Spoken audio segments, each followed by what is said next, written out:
శాంతరామరెడ్డి గారిని అన్యాయంగా అరెస్ట్ చేయడం వల్ల ఈరోజు ఒక స్వచ్ఛమైన రైతు నాయకుడు ఈ స్టేట్లో కాదు కదా, ప్రపంచంలోనే ఇటువంటి వ్యక్తి ఉండడం స్వచ్ఛందంగా.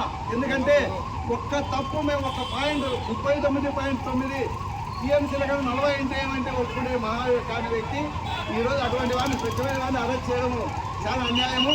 ఈరోజు దేశంగా స్వచ్ఛందం ఎంతో విడుదల చేయాలి, లేకుంటే దీని పరిణామము రేపు రాజకీయంగా మీరంతా ఇబ్బంది పడాల్సిన పరిస్థితి వచ్చింది. రైతులు అనుకుంటే ఏమైందంటే రైతే రాజు రైతే అని పోయేదానికన్నా రైతులకు నీళ్లు విషయంలో అన్ని విషయాల్లో మేలు చేస్తే బాగుంటుంది ప్రభుత్వాలు అయితే గత ప్రభుత్వం. ఎందుకంటే గత ప్రభుత్వంలో ఈరోజు సిద్ధేశ్వరాలు మనం శంకుస్థాపన చేసి పోయింది. దానికోసమే ఈ కేసు ఇప్పటి వరకు ఆయన చేయరు, ఈయన చేయరు, ఎవరు చేయరు. రైతులు రాష్ట్రం నాశనం ఈరోజు ప్రజాస్వామ్యం విడుదల